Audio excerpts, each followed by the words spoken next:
see Saturday. Bro, Saturday even night. the little clips on the what is called that we just had, the gloves off. What the was you throwing? Hey, you know what? Gervonta Davis's corner. So you have Coach Calvin, and Coach Calvin is the head trainer, and you have Coach Kenny, who really specializes on preparing game plans specifically for opponents. Gervonta Davis shocked everyone by slapping Lamont Roach during a heated face-off. The confrontation quickly escalated as Davis confidently declared that he's going to break Roach in their upcoming fight.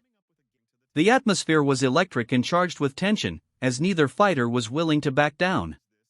This fiery exchange has only intensified their rivalry and set the stage for what promises to be one of the most aggressive and personal battles of the year.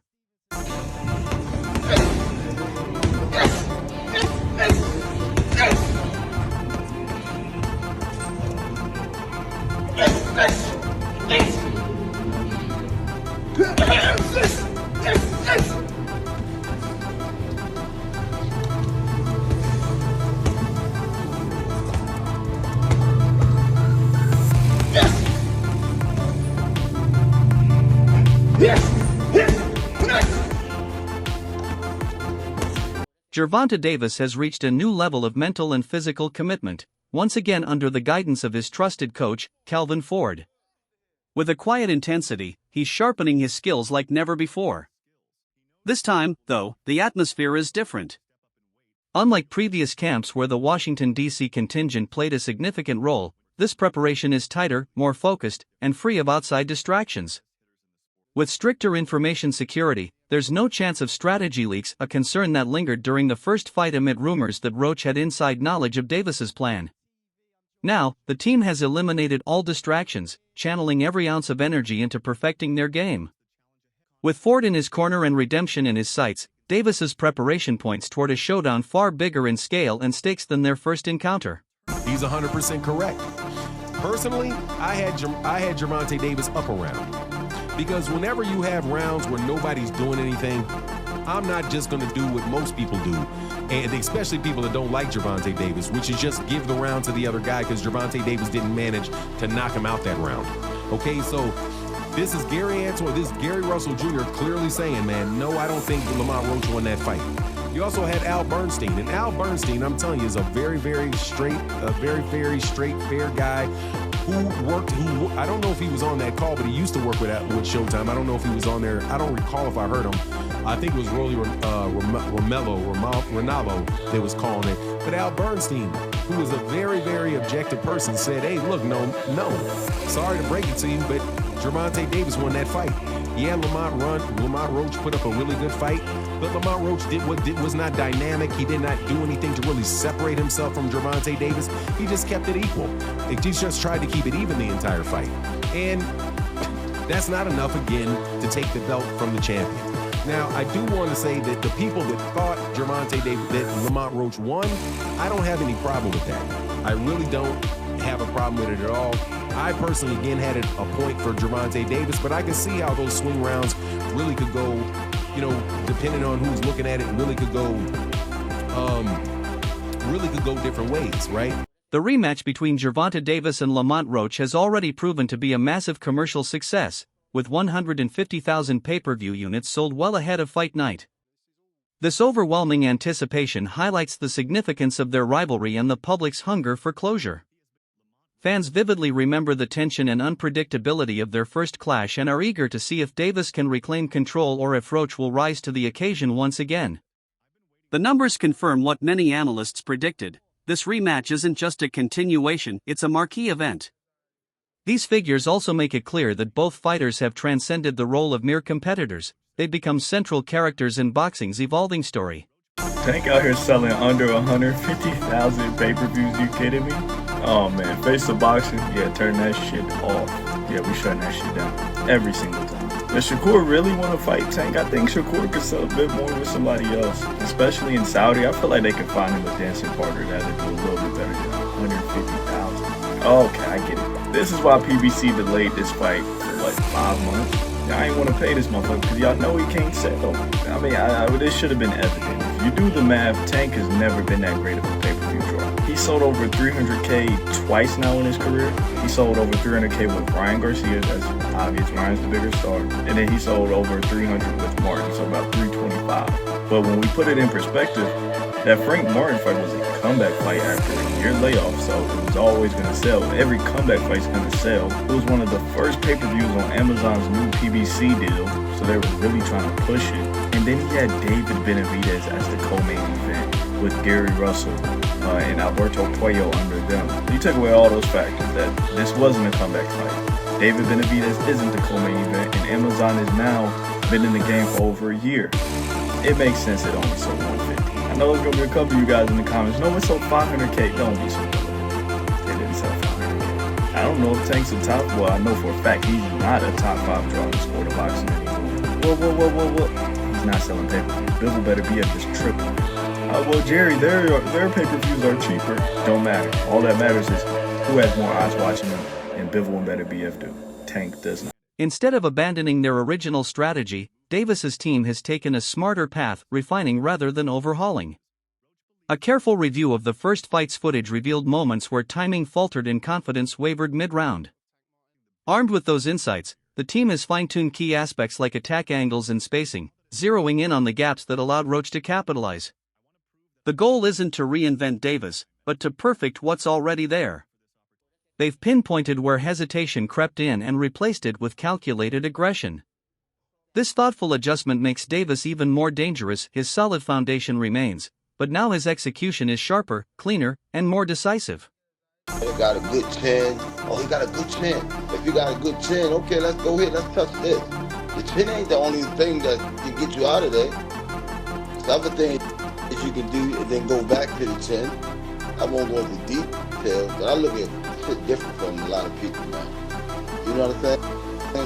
You got to fight that liquor. He's going to be a hell of a fighter if he listen to it. But I tell him, you know, all fighters don't listen, because some listeners you put them on, you got to walk through hell to get it done. And every fighter's not willing to walk through hell. You know what I mean? But the chin is not the only thing to get a fight out of it, and the body's not the only thing to get a fight out of it. It's other shit too, you know? You gotta hurt them. I believe in hurting them. You gotta hurt them to get it started, you know?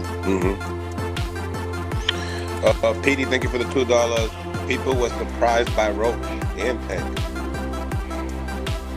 What do you think the biggest surprise was in the fight? It wasn't a surprise because we know Roach. It wasn't a surprise. Roach can fight. A lot of people think because a person is not popular, they don't exist. There's fighters out there that can rumble. They just gotta get the opportunity, you know? What many saw as a knockdown in their first fight may not have truly reflected Davis's vulnerability. New reports suggest the slip was triggered by an external irritation, possibly from a grooming product that affected his vision mid-bout. If accurate, this revelation shifts the narrative entirely, turning what appeared to be a lapse in endurance or technique into an unfortunate, avoidable distraction. For Davis's supporters, it only strengthens their belief in his skill and resilience.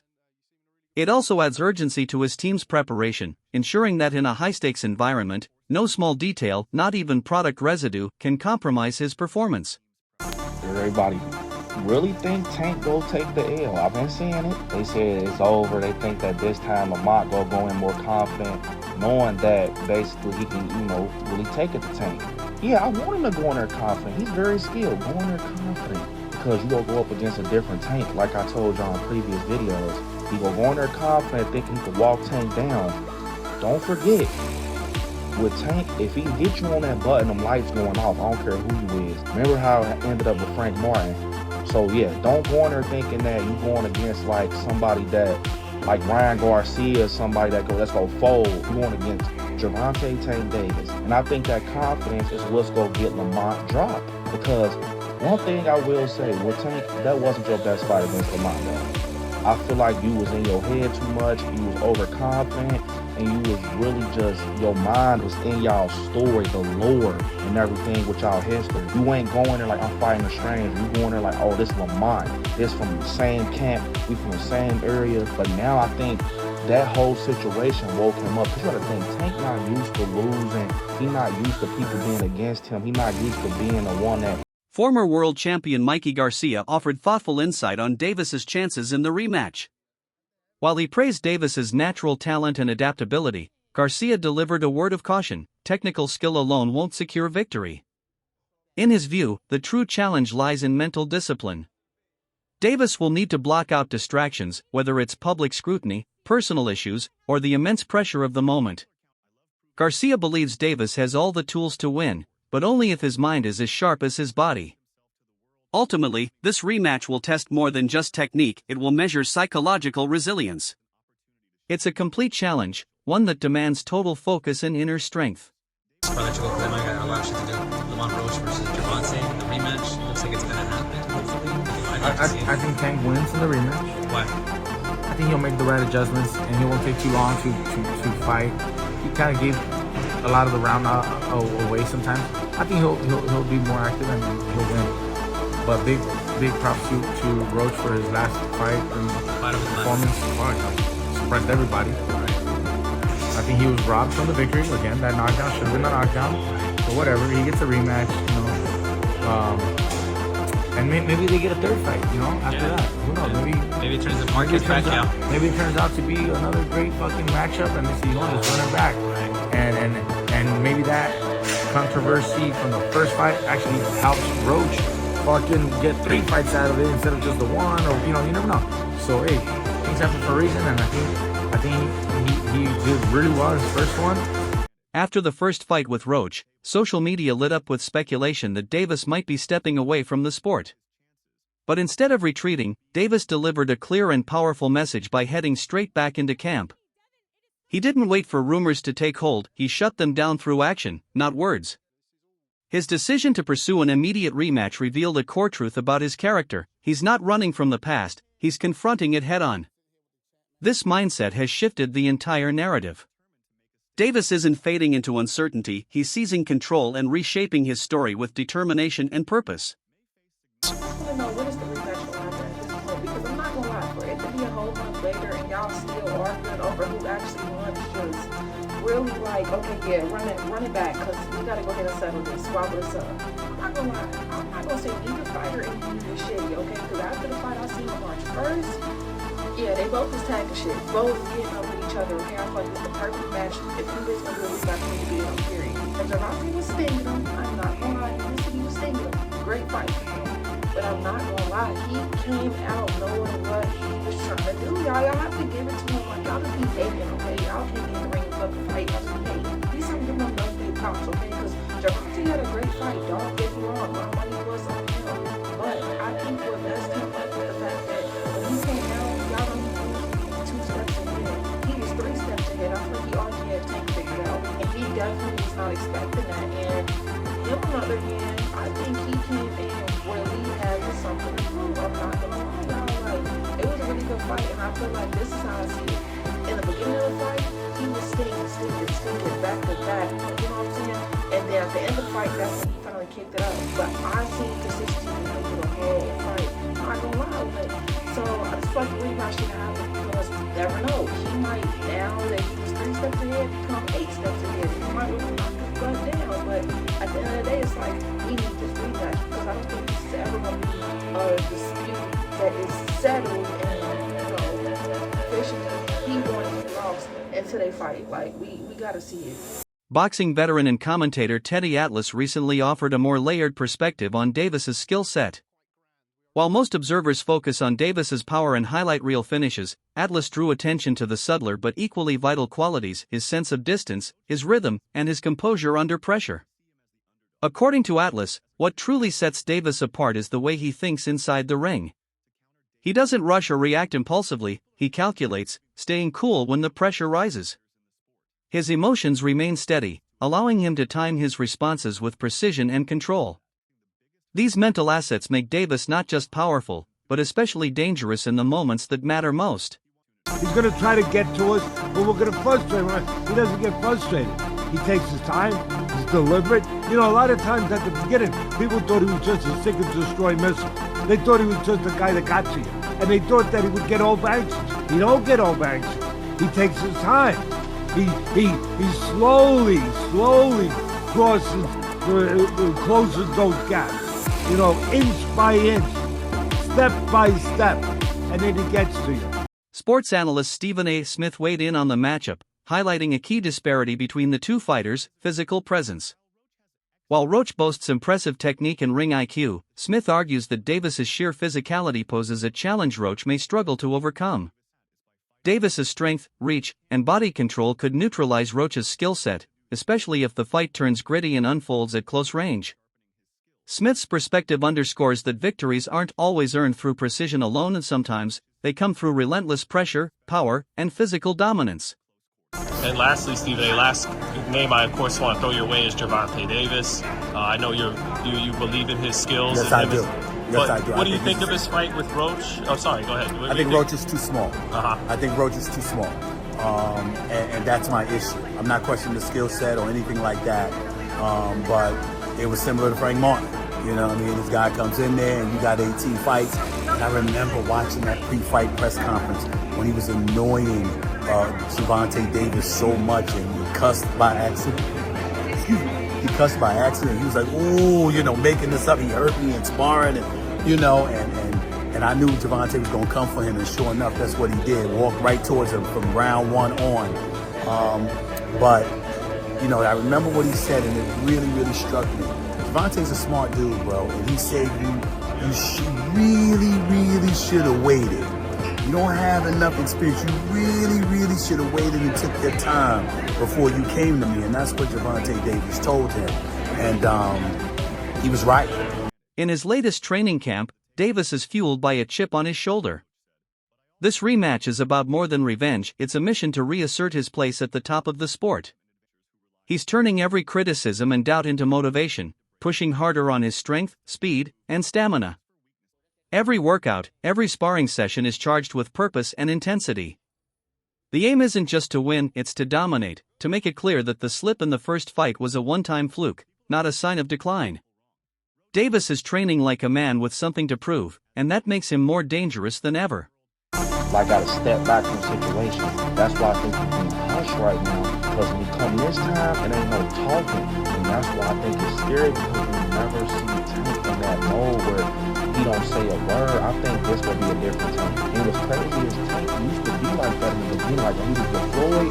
Like I'm talking about Tank with the fade, with the wave, bro. He ain't even on that showboat and stuff until he got like, you know, a little bit more in the boxing, you know what I mean? Of course, once he was Floyd, gonna start being flashing and doing backflips off the ring. But in his beginning stage, his groove wasn't playing. He was dropping shit. I think that's what I can go to. And you know that people like, man, did he take Calvin off his team? Nah, like you said, Calvin was good. I think he was walking with somebody else who wants to give him some sharper skill, you know, change up his skill and what people know him by. I'm not gonna lie, y'all. I think Tank will take it from mine. That's not me being biased. I think he ain't never seen Tank like this before. To elevate his preparation even further, Davis has brought in Kenny Ellis, a trainer renowned for his discipline and tactical precision. Ellis leaves no room for complacency, every drill has purpose, every correction is swift. His sessions are intense, structured, and designed to uncover flaws before any opponent can exploit them.